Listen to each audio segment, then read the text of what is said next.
Eu queria falar para o Dr. Nelson, se ele não vem falar palestra comigo, porque ele falou duas coisas que eu adoro. Uma que eu quero estudar mais, que é a questão do antropoceno. Tem um livro recente do professor José Eli, né, doutor Ivan, nós comentamos lá fora. O professor José Eli da Veiga acabou de lançar um tempinho um livro sobre antropoceno, é um assunto que eu preciso estudar. E a questão da visão sistêmica. Então, por favor, seria ótimo se o senhor viesse aqui comigo, porque acho que nós íamos fazer uma boa dobradinha e eu ia aprender muito com o senhor. Eu também. Muito grata, doutor Nelson, pelo convite. Doutora Tânia é uma companheira aí da sustentabilidade de muitos anos, de quase 10 anos, que nós nos conhecemos e ela atuando aqui e lá na AGU em sinergia. Agradecer aí a presença de todos vocês, da Fundação, pelo seu presidente, doutor Jair, o Ivanir, doutor Ivanir, a doutora Rita, queridíssima, competente, que consegue conciliar e dar efetiva função social desse munus público que é uma escola da AGU. Muito feliz de ver o seu trabalho lá. E a todos vocês, a minha gratidão. A turma do fundão que eu sempre brinco, que eu quero um dia entender porque existe uma turma do fundão, mas não tem problema porque eu ando. Então a gente vai ficar perto. Eu gosto de falar em pé. Quanto tempo é minha fala? Desculpa. 1 hora. Tá ótimo. Eu queria falar do tema, pegando o gancho na fala.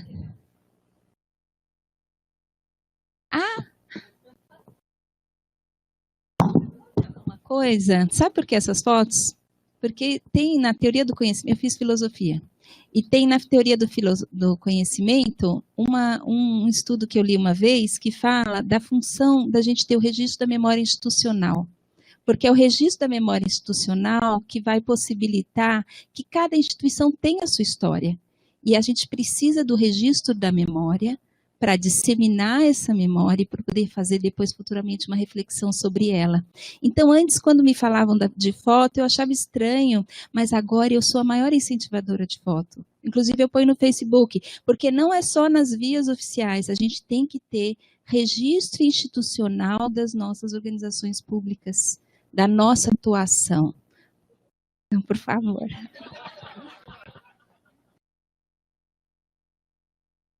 Verdade, eu não inventei, não. Eu só preciso lembrar o nome do autor.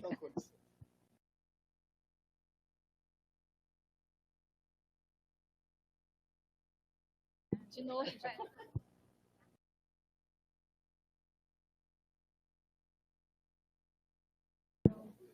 é verdade, porque tudo não começou com uma carta de Peroá de Caminha, não é isso? A gente precisa ter essa... Não existe na literatura, não tem todo um estudo lá na Faculdade de Letras, quem é de letras sabe, que é a questão dos estudos dos manuscritos, como é que é construída essa história a partir dos exames. Paul Valéry, tem muita gente que estuda os manuscritos dele para saber aonde ele chegou. Então é importante a gente registrar. Isso não tem relação com ego, isso não tem relação com vaidade, isso tem relação com mostrar o nosso trabalho. Trabalho numa universidade pública e trabalho num órgão público que é a Advocacia Geral da União. Eu quero pegar o gancho e falar a questão da sustentabilidade. Se a palestra fala minha, nem é uma palestra, é uma fala informal, uma linguagem simples, é sobre desafios da sustentabilidade. Que sustentabilidade é essa? O professor Nelson falou bem a questão, não é a sustentabilidade só ambiental. O nosso movimento ambientalista no Brasil, ele teve um início na questão da preservação da Mata Atlântica, SOS Mata Atlântica. A gente tem um livro chamado Primavera Silenciosa, que tem várias denúncias com relação aos efeitos na saúde humana do DDT. Então, quando se fala na temática da sustentabilidade, a primeira coisa que a gente pensa é o meio ambiente, que é muito importante, que é fundamental. Mas nós temos outras dimensões da sustentabilidade que precisam ser internalizadas, e não só na teoria, mas em lugares fundamentais, como são as universidades públicas e como são as advocacias públicas, como é a Advocacia Geral da União. Porque nós ocupamos munus público, nós ocupamos funções públicas. nós lidamos com o erário público, então é importante que a gente tenha uma compreensão maior da sustentabilidade para ver na nossa gestão, né, doutora Tânia, como nós podemos implementar. Então, esses desafios da sustentabilidade que eu gostaria de falar, primeiro vocês veem que é um cenário bem urbano, né? É uma imagem bem urbana. Esses desafios da sustentabilidade é, primeiro, que sustentabilidade é essa? Que dimensões? Nós temos classicamente uma perspectiva que fala das 3 dimensões da sustentabilidade, que é a ambiental, a social e a econômica. Só que nós temos outras. Não sou eu que falo, vários autores já falam. Nós temos a dimensão ética. Nós temos a dimensão cultural. Nós temos essa dimensão cultural, ela é fundamental num país da extensão territorial como o nosso. E a dimensão ética da sustentabilidade é que vai fazer ter sentido a implementação de política pública e de gestão pública. Então, essas dimensões da sustentabilidade, elas não são só a ambiental e não são só 3, que ainda tradicionalmente a gente vê muito falando do tripé da sustentabilidade. Mas a própria ONU falou que nós temos 17 objetivos para o desenvolvimento sustentável, que são chamados ODS. Uma agenda que devemos cumprir até 2030 como órgãos públicos e como Brasil signatário desse compromisso internacional. Então, a sustentabilidade tem diversas dimensões. E a sua implementação, eu vou falar aqui de questões práticas, questões operacionais, mas também com fundamento ético. Não tem como não falar que existe um norte ético em toda essa atuação. E essa implementação, numa política e numa gestão pública, ela se relaciona a aspectos que são jurídicos. Por isso, então, existe uma Advocacia Geral da União que tem uma comissão permanente de sustentabilidade que procura no Brasil inteiro fazer capacitações, elaborar guias de licitações sustentáveis, ajudar nos editais, como é que faz a coleta seletiva da segurança jurídica. Que política pública no Brasil se efetiva como? Precisa de lei.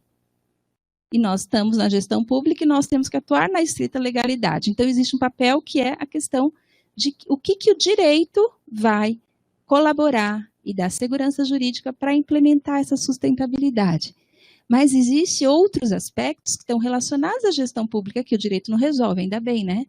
É muito bom ouvir do professor Ivan a perspectiva de constituição lá dos professores, que é uma abordagem interdisciplinar. Tem formação nisso e naquilo, e está pensando em política pública, então, porque o direito na caixinha não vai resolver. Em várias áreas, e principalmente na sustentabilidade também não.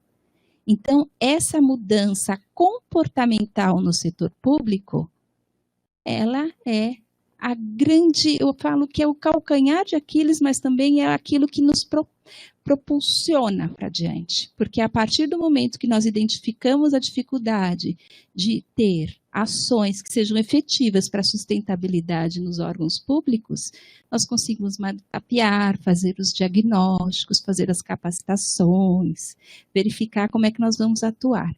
Então, existem mudanças comportamentais na gestão pública, que o direito não vai resolver, e existem, ainda bem que não resolve, porque a gente tem que sentar com humildade intelectual e conversar todo mundo de todas as áreas dos campos do conhecimento juntos, não é o que Pierre Bourdieu falava, a função social da produção do conhecimento científico.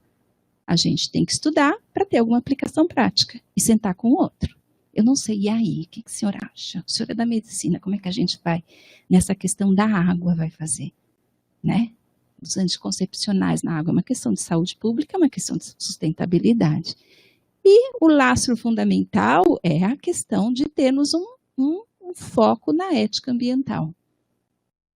Nas questões jurídicas, eu tenho várias normas e um quadro normativo no Brasil que me dá segurança jurídica para fazer licitação sustentável, coleta seletiva, eu tenho programas governamentais, como o Plano de Logística Sustentável, o do Ministério do Meio Ambiente, que é o Agenda Ambiental na Administração Pública, 3P. Eu tenho alguns problemas, algumas dúvidas que precisam de cursos, informações e manuais. A AGU tem muita coisa sobre isso lá no site, eu vou falar para vocês. Eu posso utilizar certificações ambientais ao fazer uma contratação pública? Eu vou restringir a competição? Isso é uma dúvida jurídica. O que o Tribunal de Contas está dizendo sobre a inserção da sustentabilidade nas contratações? Eu vou restringir a competição? Quando eu insiro um critério de sustentabilidade, eu direciono? Eu estou violando a lei de licitações? Eu queria saber aqui se tem algumas pessoas que atuam nas áreas de contratação. As licitações são as nossas regras, não é isso? Nós temos um artigo lá com todos os princípios da licitação. E um dos princípios é a promoção do desenvolvimento nacional sustentável. Agora, como é que eu vou fazer isso sem ter uma impugnação judicial? Como é que eu vou fazer isso e, ao mesmo tempo, ter uma possibilidade de cobrar e fiscalizar na execução do contrato?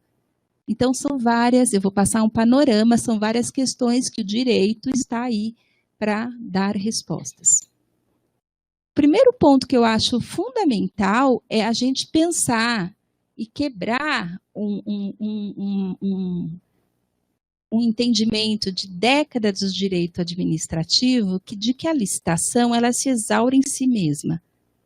Eu preciso da licitação para comprar, para construir, para fazer um serviço. Não, licitação é política pública. Porque por intermédio da licitação eu considero o uso do poder de compra do Estado e eu posso fomentar mercados mais sustentáveis dentro da legalidade. E não só ter essa função de um incremento de um mercado fornecedor sustentável, mas também eu vou inibir o funcionamento de empresas que não são regulares em termos ambientais. Eu vou exigir que uma destinação ambiental de um resíduo, ela seja adequada, um resíduo de construção civil, um resíduo de saúde, porque eu tenho uma série de normas ambientais nesse país que nós devemos inserir nas nossas contratações, porque é uma questão ética, no sentido de que o Estado que edita a norma, ele tem que aplicar nos seus órgãos. E a mudança da licitação numa perspectiva de política pública para o desenvolvimento sustentável. Quando eu faço isso, eu estou influenciando no mercado? É claro que eu estou. O que acontece com as licitações sustentáveis na perspectiva de que elas vão preservar o meio ambiente? Aqui estão os 3 pilares, que são os tradicionais, quando a gente estuda na literatura mais conservadora, a questão ambiental, a questão social, a questão econômica. Quem quiser, eu passo outros autores que falam das outras dimensões da sustentabilidade. Nós temos autores nacionais e internacionais que falam das outras dimensões. Uns falam 5, outros falam 6, nós temos várias dimensões. E todas elas a gente consegue colocar nas contratações com legalidade. Quando eu penso na contratação pública para fomentar o desenvolvimento sustentável, que é o que está na nossa legislação, o que eu vou fazer?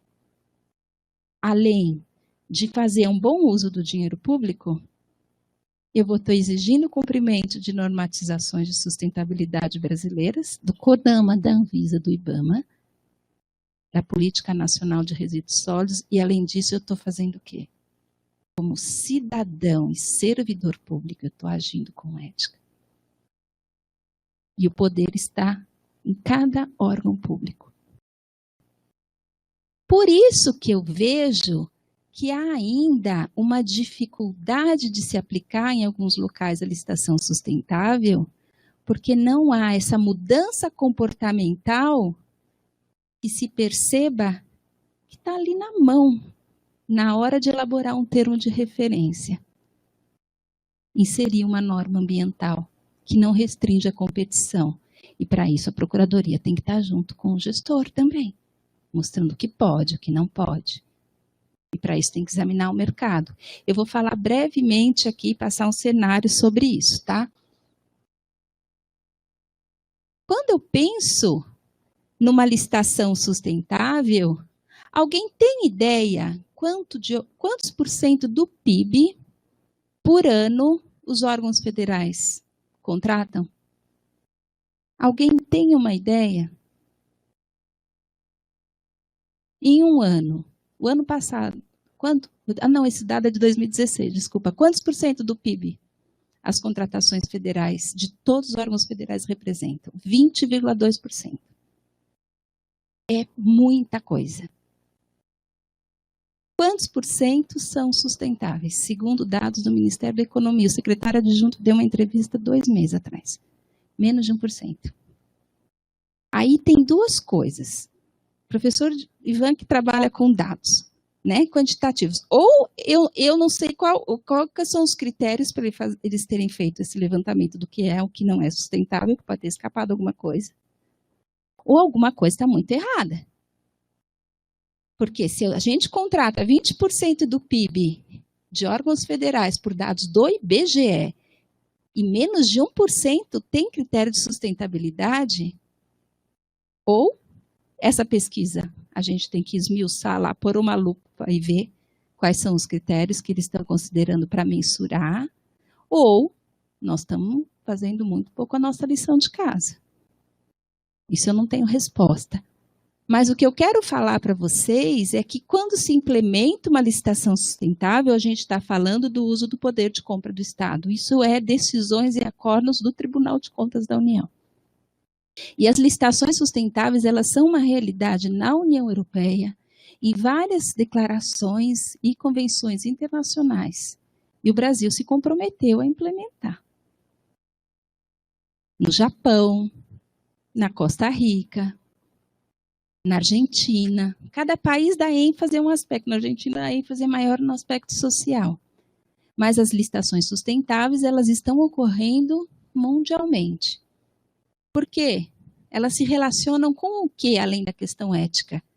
Com a capacidade de suporte do nosso planeta. A gente não tem mais aonde jogar tanto lixo. Eu gosto de falar simples, porque eu podia dizer, não há mais capacidade de suporte do planeta para aterros. Eu podia usar uma linguagem toda, né? Mas não tem aonde colocar lixo, porque a gente gera lixo demais. E por que nós geramos lixo demais? Porque nós vivemos em função do consumo. E o que o órgão público pode mudar? Tem um consumo racional, digitalização, processos eletrônicos. A gente tem que começar a mensurar, doutora Tânia, o que a gente está economizando em termos de recursos naturais nos processos eletrônicos. Quanto papel a gente está comprando a menos? Isso é sustentável também. Isso não entra numa estatística do IBGE. Aquilo que a gente não comprou. E quando eu penso na licitação sustentável, eu tenho que pensar em 4 frases, pensar numa visão sistêmica, como o professor falou. Eu tenho que pensar na fase do planejamento, na elaboração das minhas minutas de edital, dos termos de referência, do contrato, na fase de execução contratual e na destinação dos resíduos.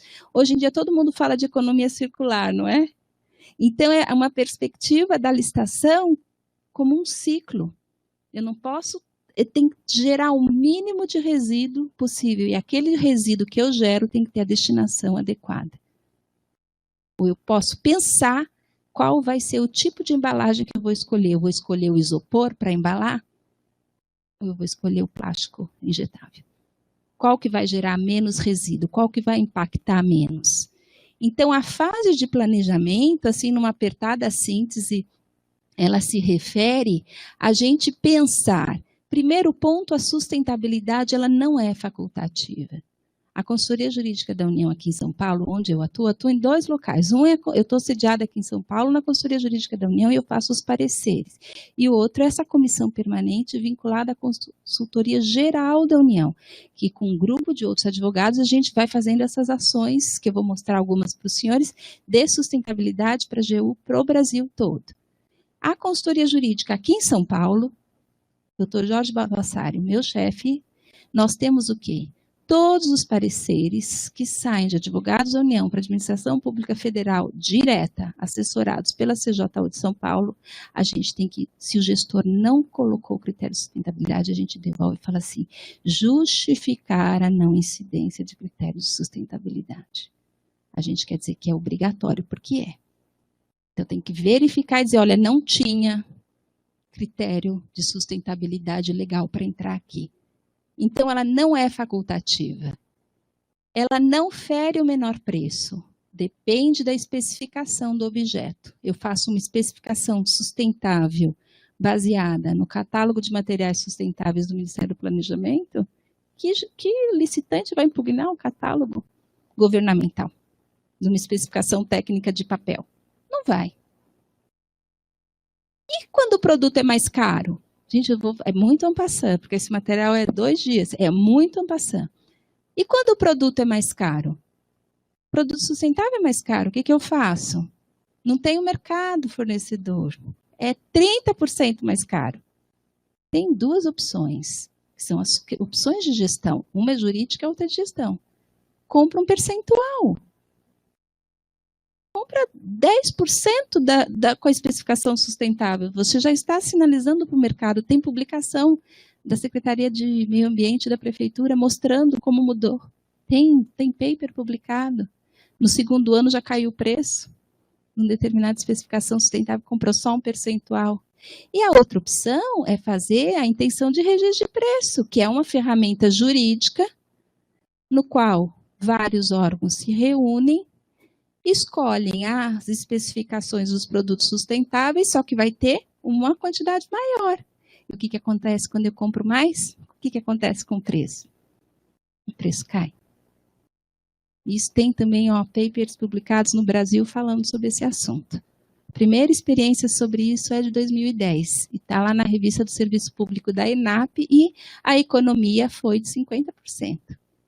Porque em vez de comprar 100, você vai comprar 1.000, por intenção de registro de preço. Todo mundo prévio. Não tem o mercado, a questão do mercado fornecedor. Com relação à elaboração do termo de referência, do edital, eu vou mostrar para vocês. Não está aqui, perdão. Existe um Guia Nacional de Licitações Sustentáveis, está mais à frente, da Advocacia Geral da União, que é um trabalho dessa Comissão Permanente de Sustentabilidade. O que é esse guia? Tem mais de 100 páginas. Foi feito um mapeamento de todas as normas de sustentabilidade obrigatórias do país, desde lei, decreto, até instrução normativa e resolução colegiada da Anvisa. Não sei se é resolução colegiada da Anvisa, mas normas da Anvisa, não sei se o nome era esse, que são obrigatórias, e foi colocado numa tabelinha se você vai fazer um contrato de serviço de lavanderia hospitalar, quais são as exigências de sustentabilidade obrigatórias e aonde você insere no edital. É como uma obrigação da contratada, é no termo de referência, é uma especificação do objeto. Então, o Guia Nacional de Licitações Sustentáveis, ele apresenta para o gestor público um estudo jurídico que foi feito para não ter impugnação judicial. Isso tem que ser inserido nas minutas. Ele diz, inserir no termo de referência, recorta e cola. Usa as minutas da página da Advocacia Geral da União, recorta, cola, põe ali e faz o edital com os critérios de sustentabilidade que não serão genéricos. Manutenção de troca de óleo lubrificante, serviço de limpeza, aquisição, lavanderia, limpeza, vários itens. Então, essa é a segunda fase, que é inserir as normas que são obrigatórias. Na fase de execução contratual, eu tenho que verificar, primeiro ponto, aquilo que eu inseri, eu posso mensurar e cobrar como fiscal? Porque não adianta eu pôr um monte de normas genéricas de sustentabilidade e o fiscal não tem uma ferramenta. Como é que eu vou aferir se aquilo é sustentável? Então, eu tenho que ter uma obrigação contratual que foi escrita. Como é que eu vou comprovar se a destinação daquele resíduo foi para uma empresa que é responsável por descontaminação? Qual que é a obrigação? O que é contratada? Qual é o documento? Então, eu tenho que ter uma obrigação detalhada e cada objeto contratual tem a sua correspondente obrigação, que está lá no Guia de Licitações Sustentáveis. Além da importância de ter uma especificação e ter uma obrigação da contratada em sustentabilidade que seja certa, definida e clara, para a gente não ter algo para inglês ver, ninguém aguenta mais trabalhos, comissões e relatórios que sejam para inglês ver. A gente quer coisas que funcionem. Eu tenho que ter uma obrigação da contratada efetiva. Além disso, que é a importância do setor de fiscalização contratual também está envolvido no tema, aí vai entrar na visão sistêmica, né? Quem faz o termo de referência, quem licita, quem vai receber o material. Além disso, eu tenho que ver como é que é o comportamento do meu corpo funcional no uso desse bem. O que adianta eu comprar o papel X, Y e Z se ele é utilizado com desperdício? O que adianta eu fazer a iluminação na edificação, que é setorizada, luz natural, não sei o que lá, se ninguém sai e deixa a luz acesa? Então, eu tenho que ver o que adianta eu implementar a coleta seletiva se o servidor joga o café no papel. Ai, eu acho tão triste, né? A pessoa joga o café na folha de papel. Aniquilou a coleta seletiva, a possibilidade de reciclagem. Então, existe aí um aspecto que é um aspecto relacionado a como as pessoas atuam como servidores e cidadãos naquele órgão público. Isso está relacionado a uma mudança comportamental. E aí tem várias iniciativas, ações de educação ambiental, que vão muito além de meras campanhas. Várias metodologias que podem ser utilizadas para trazer uma mudança comportamental no dia a dia dos servidores daquele órgão. No final, o último aspecto da licitação sustentável é pensar na destinação ambiental adequada dos resíduos. Não adianta eu comprar uma especificação sustentável e não pensar para onde está indo. Não dá mais para jogar embaixo do tapete. Olha, eu faço o curso desde 2009. E eu cheguei à conclusão que cada vez tem que falar de uma maneira simples e impactante para as pessoas. Porque não adianta não dar as ferramentas ou sair, ir embora e a realidade aqui permanecer. Porque uma das coisas que eu aprendi na educação ambiental é que ela pressupõe uma sensibilização da pessoa e uma conexão com aquilo. Porque senão ela não vai fazer. Porque senão mudou o chefe, ou o chefe está de férias, ou mudou a rotina, ou mudou a especificação do produto, ela não vai ter a mudança de comportamento. E a mudança de comportamento pressupõe que você perceba que isso é um tema ético que te diz respeito. Que o uso racional e sem desperdício dos nossos insumos, dos nossos bens que nós usamos no dia a dia, é o nosso dinheiro. E não tem outra maneira de falar isso. Eu posso falar em zelo com o erário, mas é o nosso dinheiro. É mais fácil falar dessa maneira. Uma coisa que a filosofia me ensinou é que a gente tem que ser prático e efetivo, senão não faz sentido ter filosofia. Não faz sentido vir aqui falar. Então, eu tenho que pensar na destinação do resíduo, não jogar o café, mas também eu tenho que pensar na coleta seletiva, eu tenho que pensar na realidade daqueles catadores. Eu tenho que pensar numa série de questões que vão gerando um modelo de gestão pública sustentável. Isso, o plano de logística sustentável, em tese, foi feito para essa finalidade. Um modelo de gestão pública sustentável. E aí não é mais legal vir trabalhar? Quantas horas vocês trabalham por dia? 8? 6? Não é mais legal você vir trabalhar como cidadão? Faz toda a diferença. E é essa mudança comportamental que mostra que as licitações sustentáveis elas estão também, em algum aspecto, na mão dos órgãos públicos. É que os órgãos públicos ainda não se aperceberam desse poder. O mercado está adaptado. Os computadores estão todos com diretiva ROS. Quando uma instrução normativa de 2010 disse, do Ministério do Planejamento, que a gente só podia comprar computador com diretiva ROS da União Europeia, eu falei, vai dar problema no TCU. Isso não é uma norma brasileira, deu problema nenhum. Já vi acordo do TCU mandando cumprir a diretiva da União Europeia. Por quê? Porque quando se fabrica, se exporta para a União Europeia de acordo com a diretiva. Não é isso, quem é da área? Então, nós não podemos ser o resto, o lixo daquilo que não é ambientalmente menos poluente. O mercado brasileiro e o mercado estatal brasileiro tem que exigir, analisar. É lógico que é um movimento de espiral, E o negócio está avançando muito rapidamente. Nós já temos o Tribunal de Contas da União, o Tribunal Superior Eleitoral e a Advocacia Geral da União em Brasília com fotovoltaicas. A AGU fez de acordo com todas umas normatizações da ANEEL, que tem lá umas normatizações que eu preciso estudar esse assunto, que as concessionárias são obrigadas, desde que se preencha alguns requisitos, custo zero para a Advocacia Geral da União. Então, o negócio está avançando. Quando há 10 anos atrás alguém ia falar em energia fotovoltaica em prédio público? Não iam falar. E hoje temos normas, só que essas normas elas são desconhecidas e o custo é zero. O custo foi zero para a AGU. É a normatização da ANEEL. Isso é a última fase. A questão das certificações ambientais, que sempre me perguntam, eu acho muito importante colocar a posição oficial da Advocacia Geral da União, porque eu não posso ser leviana e não alertar.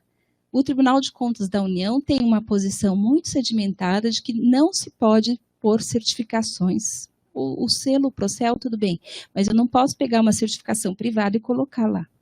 Porque a certificação ambiental, ela, em tese, ela pode ter feito aquela análise do ciclo de vida do produto. Então, ela me dá uma garantia que aquilo é sustentável.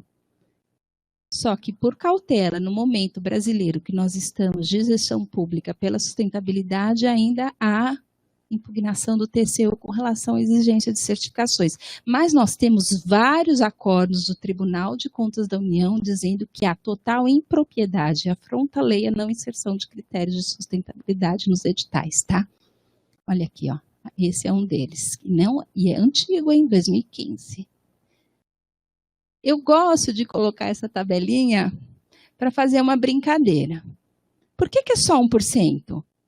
Das contratações federais? Se a legislação permite. Tá. A AGU tem o Guia Nacional de Licitações Sustentáveis, faz o curso, faz os seus cursos. O Tribunal de Contas da União está exigindo. Os órgãos públicos estão sabendo. O mercado superior, o fornecedor às vezes está adaptado, às vezes não está adaptado, isso muda. O meio ambiente também exige. Por que a gente não faz tanta contratação sustentável? Porque eu acho que são essas variáveis. Isso não é comigo, isso não é problema meu. Não vou mudar o que sempre foi assim. São princípios clássicos e não escritos da administração pública brasileira. Para que mudar o que está funcionando? Né? Agora, isso é absolutamente emborrecedor. Não é isso? Não é uma fala direcionada a vocês, mas por que a gente não atua como cidadão no sentido ético? Porque a sustentabilidade é um valor e é um princípio constitucional. Que está no 225 e está lá no comecinho da Constituição, quando me diz que é o objetivo fundamental da República Federativa Brasileira reduzir as desigualdades regionais, sociais. E as licitações sustentáveis, elas também influem dessa maneira. Como? Contratações para micro e pequenas empresas. Nós não estamos fomentando o small business nas licitações exclusivas? Nós não estamos fomentando as pequenas empresas, o empreendedor, se fala tanto de empreendedorismo, é um aspecto da dimensão social dessa sustentabilidade que nós temos que atentar. Então, o que está faltando? Essa é a reflexão que eu gostaria de deixar. Eu acho que aí é questão de informação, é inserção no planejamento estratégico, é capacitação, é a consultoria jurídica. O que está faltando para aumentarmos ou termos maior efetividade? Essa é uma fala geral, não é uma fala direcionada à Unifesp, por favor, não seria indelicada dessa maneira. Mas o que está faltando na gestão pública brasileira para a gente subir além do 1%? E aí eu deixo uma reflexão que eu acho muito importante. Eu gostei muito dessa expressão. Aqui, eu não sei se alguém já ouviu falar de Wicked Problems. Alguém já ouviu falar disso? É muito legal. Eu estava num seminário na Universidade Federal de Curitiba, agora em abril, sobre sustentabilidade, e essa professora da Universidade Federal do Alagoas me apresentou lá numa apresentação um conceito de Wicked Problems.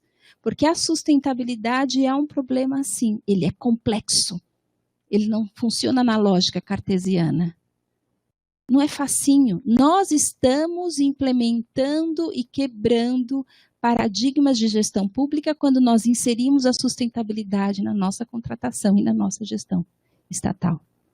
Então, nós temos que pensar que são problemas, desculpa a Wikipédia, que eu ainda não estudei esse assunto, são problemas incompletos, contraditórios, multáveis, totalmente condizentes com o quê? Com os problemas ambientais, com a água anticoncepcional que a mulher usa, vai parar na água, e os sistemas de filtragem, desculpa, eu não sei a palavra técnica correta, não estão preparados para isso, os antibióticos e todas as outras questões. Então, são problemas complexos decorrentes dessas mudanças climáticas, das mudanças no nosso modelo de consumo, e a técnica não está correndo atrás, a gente não está conseguindo dar conta. Então, são problemas complexos, e quando nós temos problemas complexos, nós temos que ter soluções colegiadas e soluções em rede. Então, nesse sentido, o que eu queria dizer é que não vai ser dessa maneira que a gestão pública vai inserir a sustentabilidade na sua rotina e nas suas contratações. Nós temos que trabalhar numa perspectiva que é uma perspectiva em rede, e isso funciona tão bem. Então, todos já convidados, já foram na primeira reunião, foi uma colega da Unifesp, está sendo formada uma rede colaborativa de sustentabilidade de órgãos públicos na cidade de São Paulo. A próxima reunião vai ser dia 11, lá na escola da AGU. A doutora Rita já reservou a nossa sala, que vários órgãos estão querendo ver o que nós podemos cooperativamente atuar conjuntamente em sustentabilidade. Porque essa visão que ela é a solução da sustentabilidade vai vir de um ponto único, não funciona. Eu tenho que trabalhar numa perspectiva de rede comunicativa, no qual as soluções vão emanar de vários órgãos ou de vários setores. Isso pode acontecer, essa perspectiva da rede na administração pública, tanto no próprio órgão, como com comissões, trabalhos interdisciplinares, grupos de trabalho, como entre órgãos. Tá? Essa imagem não é minha, é do Baran, ela está relacionada à transmissão de informações, mas Castells depois falou sobre isso, tá? Quando falou da sociedade em rede. E aí o que eu percebo é esse pequeno diagrama que quando nós, por exemplo, fazemos capacitações em parceria, quando nós temos termos de cooperação, quando nós temos pontos de conexão que não são institucionais. A Tânia fala, liga lá para a EGLE, por exemplo, que é da AGU, que é uma pessoa que todo mundo que atua em contratação conhece. Fala, EGLE, você tem como é que você está resolvendo essa contratação? Eu queria fazer quarteirização, que não é mais terceirização, eu queria fazer quarteirização. Você tem alguma ideia? Conversa pelo telefone, pelo WhatsApp.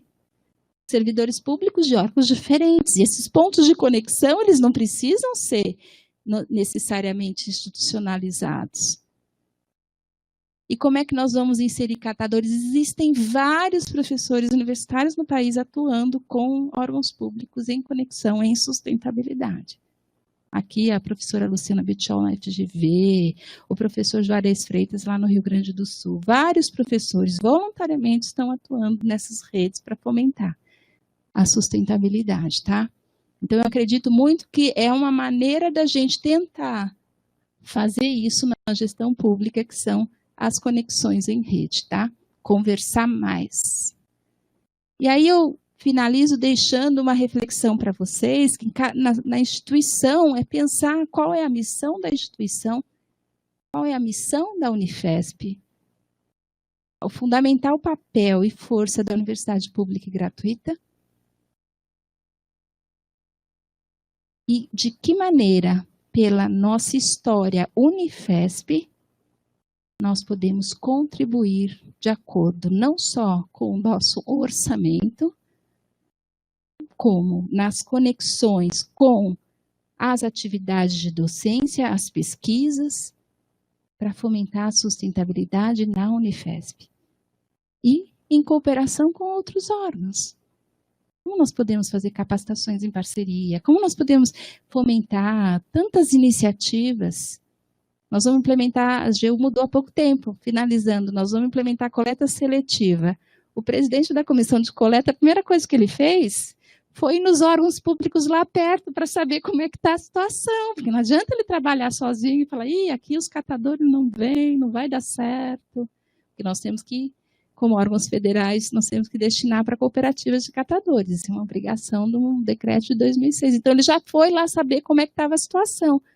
Então, qual é a missão institucional e as possibilidades de intercâmbio, de parcerias, de novas rotinas que podem ser implementadas dentro da Unifesp já estão sendo, mas crescendo dentro da Unifesp para isso. E de que maneira as pesquisas, os alunos podem também se envolver? Porque a sustentabilidade, ela precisa dessa conversa transdisciplinar.